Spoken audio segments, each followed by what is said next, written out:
Hey everyone, Norvex here. One of the most common questions that comes up about Albion Online is how to make silver in the game, because of course you need silver to really participate in any activity in the game. Um, Given that it's a full loot game and you can lose your gear, you always need to have a way to make more silver. So I thought I'd go over one of the methods I use. It's not the main method I use, but it's one, say I'm watching Netflix on the side, or I don't want to pay a lot of attention, or I don't want to have to think a whole lot. I do faction transports because it's a fairly safe activity. I really only do them in the yellow zone when I'm solo. If I have a group, I'll go to the red zone, get more rewards, but really only do them in the yellow zone, and you don't have to pay a lot of attention, and it's fairly low risk, so it's a nice activity for consistent silver. So I'm just going to run over to the faction NPC, and you can find these in every city. They're just going to have a little, you can't see it here because he's showing me a quest, but behind you'll see the banner for your city. You've got to enlist, so if this doesn't show flag, it would show enlist, so you can enlist, then you flag, which I'm already flagged, and then you're going to see trade missions come up. And you can do these missions to earn faction hearts, which you can turn in for different items you can use to craft, or you can sell them to make silver, which is what I do. So you've got some options here. You can go to Caerleon in the red zone and say you take 15 hearts with you, or turn in 15, then when you complete the mission you're going to get 21 of the Caerleon hearts. So note, you buy the hearts of the city you're flagged for, but the reward is the hearts of the city you transport to. So you can use this to your advantage and not only get the 6 heart profit, but you could also get a little profit off of each of the 15 hearts by doing this out of a city where the hearts that you're inputting are cheaper than the hearts that you're going to get as your reward. So keep that in mind. So like I said, this is the red zone. It's sort of the max profit. You run a few zones and you get 6 hearts back. You can do that if you want. I don't, because if I'm going to be doing something full loot and that risky, I'm just going to go to the black zone and make a lot more money than running hearts. There's other ways to make more money that are less risky in the black zone. So I'll ignore that one. If you want to do it, feel free, but I don't. So what I'm actually going to do today is a Thetford contract. So I'll run from Fort Sterling to the Thetford outpost, which is just a couple zones outside of the actual city of Thetford, and turn in my quest, and I'll get some of the Vine Hearts back. So I'm going to do a large contract. You can do a small contract on a stag. A stag will carry a small contract, but you're going to put in 3 hearts, you're only going to get 1 back, so that's maybe 40k profit. And it's going to take 10 to 12 minutes to do it. Not really worth it in my opinion. You might make more just bagging in the market or something. It's really not a lot of silver. You step it up to 7 hearts, and the mission for this one, you're going to need a boar to carry it. So a T5 saddled wild boar. Not that expensive, about 300k. It's not too bad. You're going to put in 7 hearts, you're going to get 9 back, so about 80k profit. So it gets worth it at that point. There's not a lot of upfront investment, and like I said, it's very low risk. The only thing you can lose is the hearts. If you get knocked down or killed, you will lose your hearts, so keep that in mind. There is still risk, even though they're in the yellow zone. There's still risk that you lose your 7. So you say your 7 hearts, you go out and you spend 280k to buy those. You could lose those, so keep that in mind. What I always do is the 15 heart contracts, because of course it's the most reward for your time, because these all take the same amount of time. It's just a matter of how much silver you have up front to put in.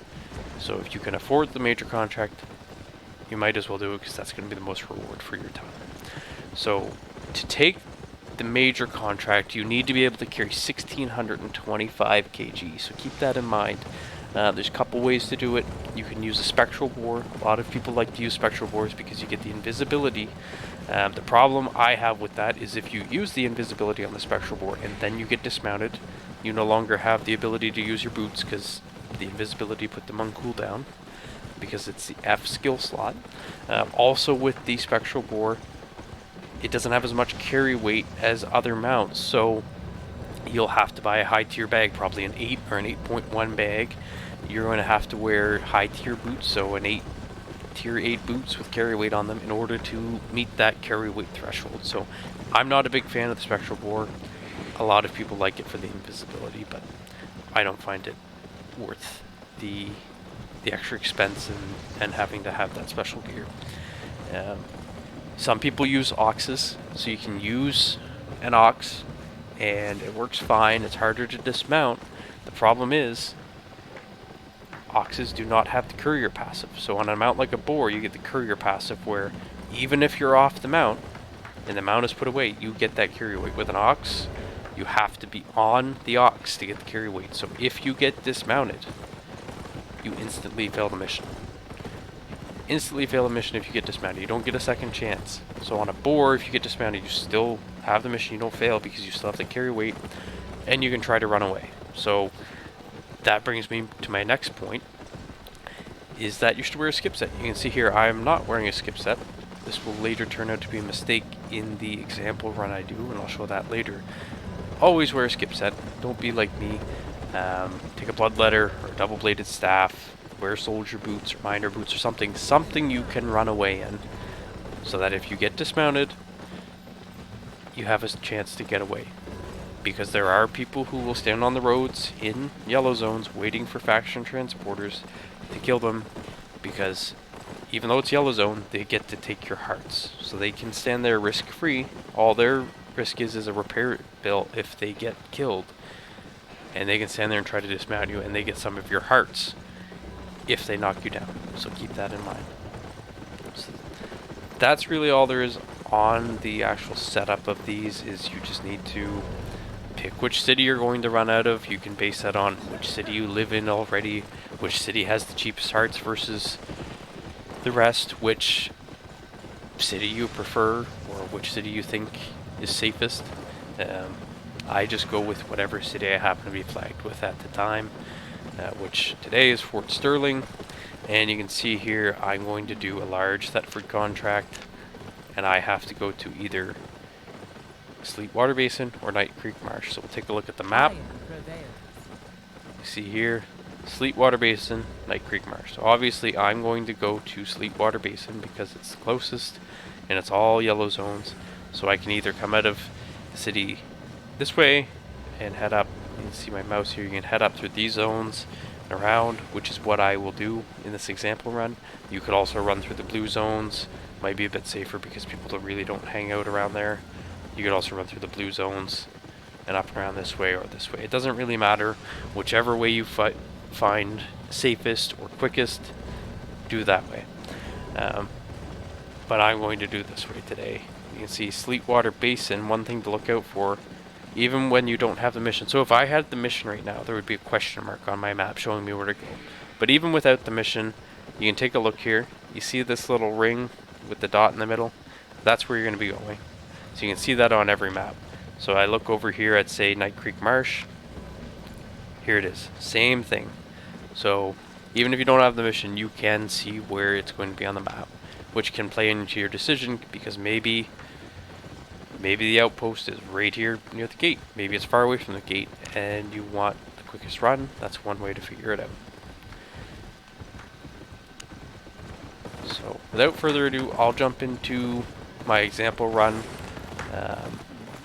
and we'll go through what went wrong, what went right. I'll give some pointers and then wrap up the video.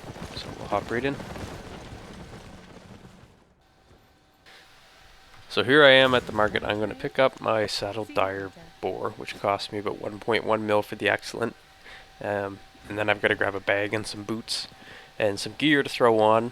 I always recommend that you run some sort of a escape set, so like a bloodletter, soldier boots, or say a double-bladed staff, something along those lines, because you can get ganked in the yellow zone and lose your hearts when you're transporting these missions.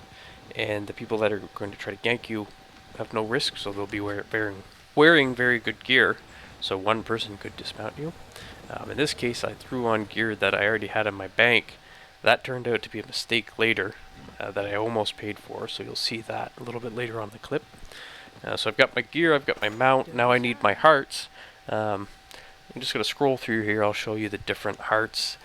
I actually made a mistake here and bought the the Thetford Hearts to go to, because I had in my mind, well, I'm going to Thetford. I'd already made up that decision, and bought those when actually I needed to buy Mountain Hearts, which are the Fort Sterling Hearts.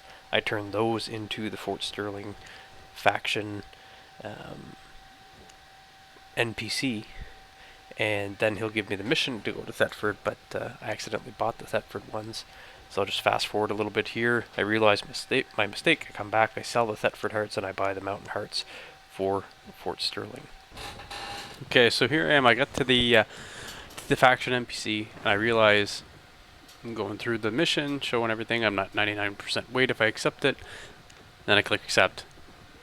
Don't meet the requirements, so then I realize, oh, I brought the Vine Hearts instead of the Mountain Hearts. So I'm just going to run real quick back to the market. I'm going to sell these Vine Hearts, and I'm going to buy the Mountain Hearts so that I can start the mission. So always watch out for that.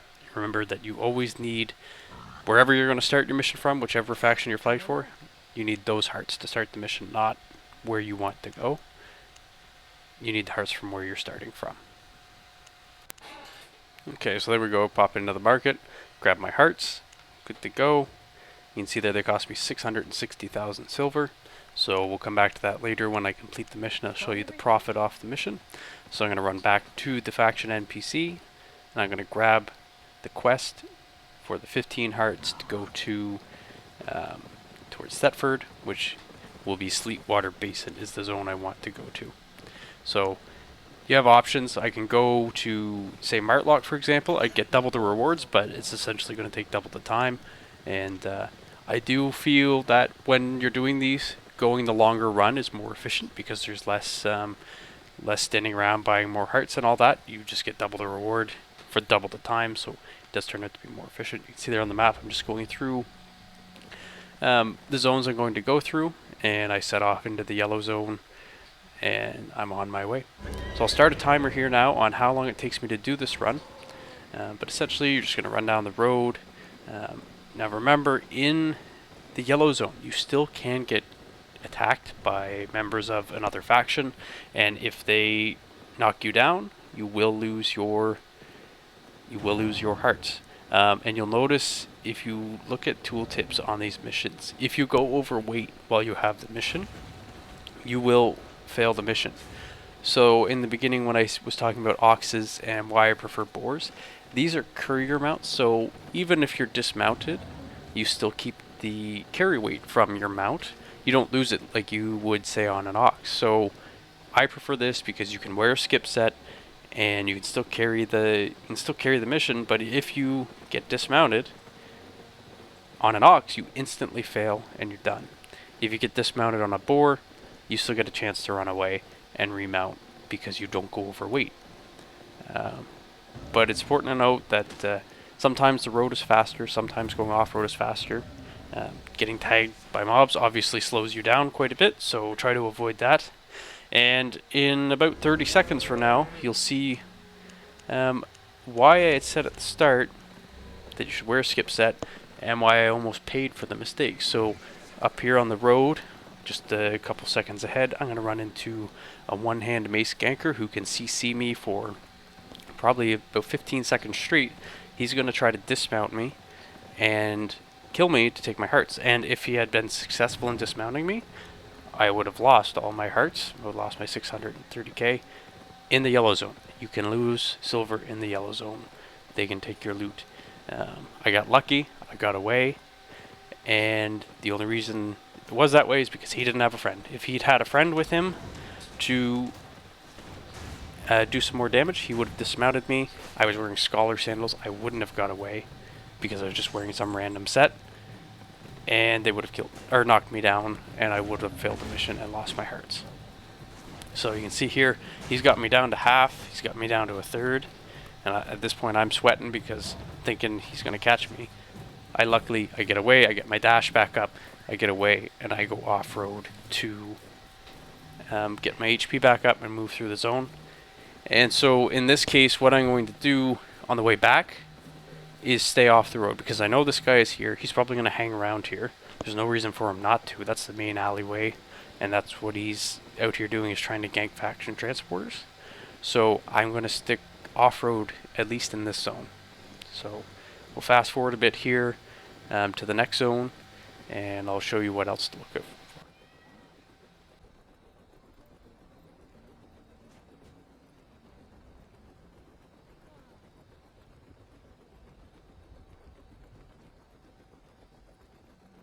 Okay, so here I am zoning into the next zone. I decide to stick off-road in this zone again, just because I see a blob in the west corner here on that outpost, and I think it's Thetford. It turns out to be Thetford, so I decide, hey, I'm going to stay off-road. The gate's right there anyway, and I don't want to be a juicy target for that blob, because remember, in the yellow zone as a faction transporter, you're really the only thing of value to these blobs. They can take out posts, they can knock down other players of the other faction, but you're the only thing they can get loot off of. So you're a nice target in these yellow zones to attack, because there's no risk to them except a repair bill if you happen to kill them, and the upside to them is they can take your hearts. So it's always good to be careful. Even though it's yellow zone, you can still lose silver if you get caught and get knocked down. So always be watching out for enemies. Just treat it like the red zone, essentially. Maybe a little bit safer than the red zone, because you're not going to lose your gear, you're not going to lose your mount if you get knocked down, but you can still lose a significant portion of your silver. So made it into the next zone. Just going to stick off-road here. I see a Fort Sterling blob in the north corner, so I decide, hey, I'm going to stick on the road. It's pretty safe. I'm going to stick close to the road, and if something goes wrong, I see a red name, I'm just going to dip towards the Fort Sterling blob, and they're going to kill them for me. I won't have to worry about it. So I feel pretty safe here. And then I'll fast forward to the next zone, where we actually get to turn in the hearts, and then we'll do the return trip.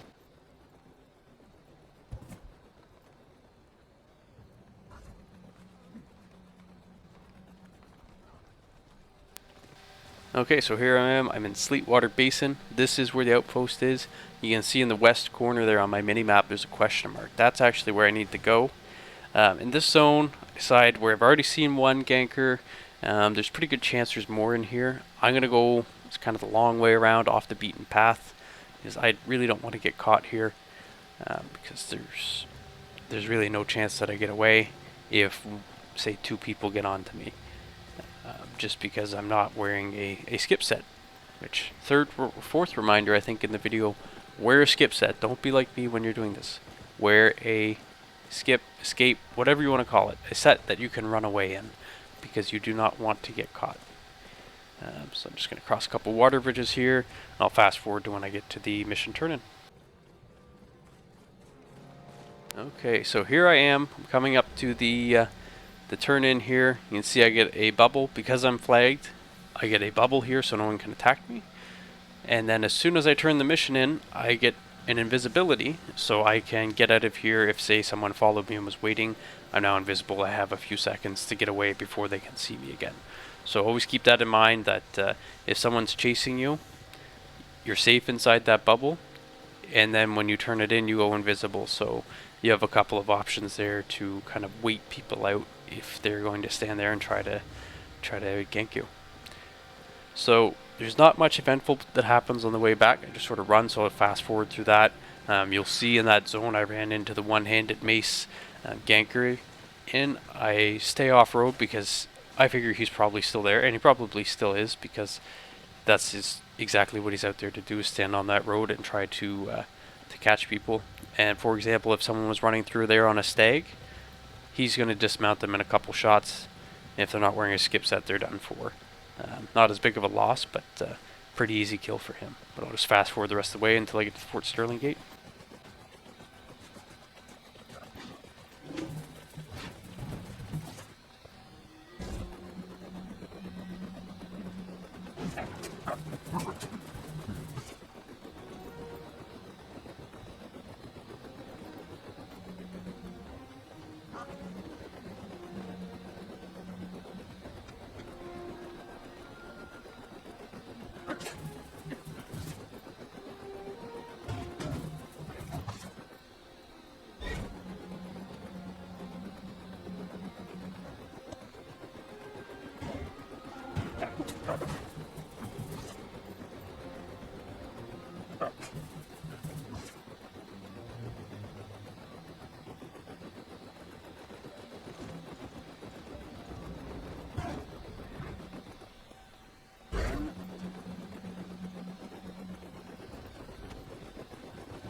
Okay, so here I am. I'm coming up on the Fort Sterling gate.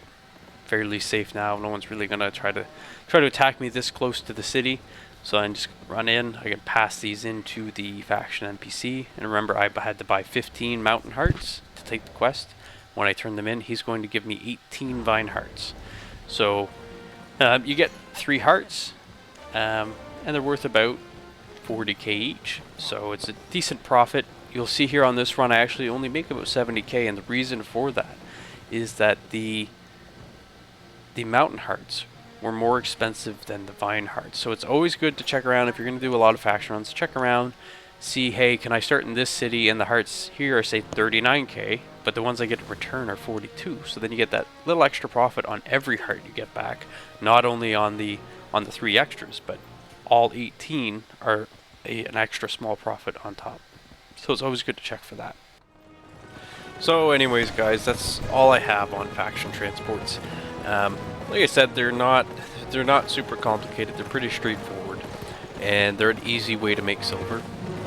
So if you enjoyed this video, I know it ended up being a little bit long, but I really did want to give everyone a view on an entire run, and it was nice to run into that ganker to show that you can lose stuff in the yellow zone. I know I learned that the hard way for the first time. I didn't realize that you could get down and people would actually attack you for your hearts in the yellow zone. I didn't realize that was a thing, so I found out about it the first time I got down and lost my heart. So now you know, and hopefully that'll save you some silver in the future. If you liked the video, please leave a like, and if there's any other topics you want to see a video on, please drop a comment and I'll see what I can do. Thanks, and have a good one.